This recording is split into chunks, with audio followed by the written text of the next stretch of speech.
On the 9th of February, India's Ministry of Mines announced that in the Rasi district of Jammu and Kashmir they found almost 6 million tons of lithium. From the battery in your smartphone to the electric vehicles, everything that uses lithium-ion batteries. That drives up the demand for lithium. Today, it has become a highly valuable natural resource. According to one estimate, if you look at the global lithium reserves, the country with the highest reserves is Chile at number 1 and next followed by Australia at 5.7 million tons. Does this means that now India has the second largest reserves of lithium? Similar to the Gulf countries became rich due to oil reserves, can India become rich due to the lithium reserves? In this video, let's try to answer all said questions. Let's clear up one thing. There's no uncertainty that lithium is an extremely valuable metal. All smartphones, irrespective of the brand, your phone has either a lithium-ion battery or lithium polymer battery. Additionally, any electric vehicle that is manufactured today by any company, almost every one of them has a lithium battery. This is because in comparison to the other types of batteries, such as lead-acid batteries, the lifespan of lithium batteries is almost 10 times longer. The weight about 50% to 60% lighter, and have a higher productiveness. So much so that for storing renewable energy, power supply system are also using lithium batteries. In India, almost 88 billion worth of lithium batteries and 1.7 billion worth of lithium metal was imported from other countries in 2020 to 2021. And the global lithium market, its total value in 2021 was the 600 billion.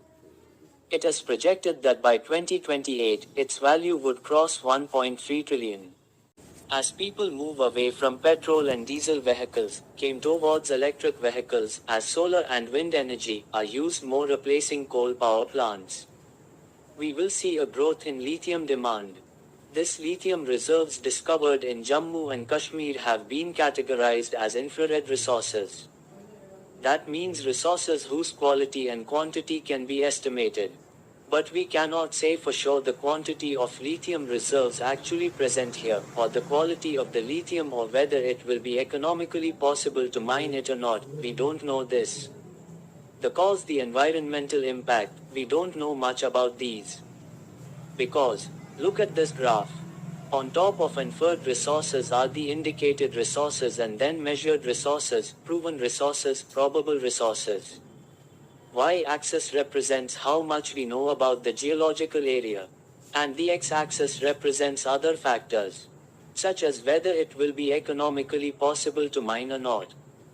The Geological Survey of India has put into the G3 category of initial assessment. They have told that more research and studies are needed to take it up to the G1 and G2 categories. Once they reach those categories, they can be considered mineable resources. Only after that, the Ministry of Mines would be able to know the exact tonnage of lithium present. How much of it could be extracted, its quality, but to reach this stage, it can take up to 5 to 7 years before we can commercially exploit it. 2 years ago, in 2021, similar news came from Karnataka when the government announced that they found 1,600 tons of lithium in Mandya district. At the beginning of the video, I told you that the largest lithium reserves are in South America at 9.2 million tons. Second in Australia at 5.7 million tons. Does it means that India is now in the second spot? No yet, because the reserve is still in the category of inferred resources. If you compare with this logic, Bolivia has the largest lithium reserves in the category of infrared resources, 21 million tons. The global supply is 89 million tons. Even so, it means that in India 5.5% of global lithium reserves are present. That's a huge number. If the top countries in the lithium industry are compared, more than half of the global lithium reserves are in 3 South America countries: Chile, Argentina and Bolivia.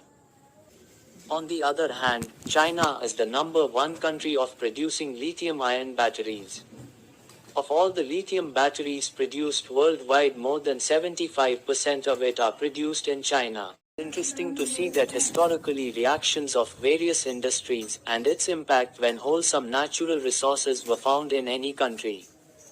There are several positive countries of there apart from the Gulf countries. Oil was discovered in Norway, Australia countries like Botswana and Rwanda which developed a lot.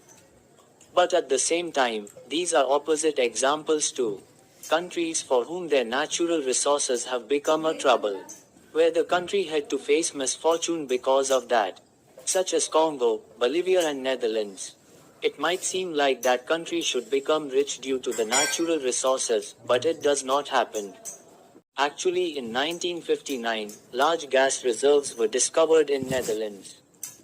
They began exporting natural gas, it helped the economy. But about 10 years later during the period 1972 to 1977 the unemployment rate increased up to 5.1% which was earlier around 1%. Countries like the UAE and Saudi Arabia, that were once dependent on oil only. Today they are trying to diversify their economies. Today, Dubai has become a tourism hub.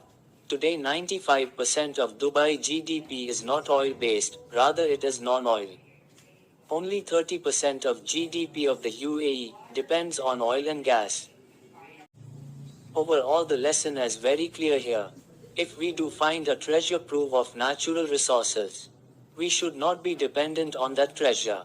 We need to use the resource to help the citizens and to diversify the economy of the country. The government should be mindful of things like corruptions and mismanagement.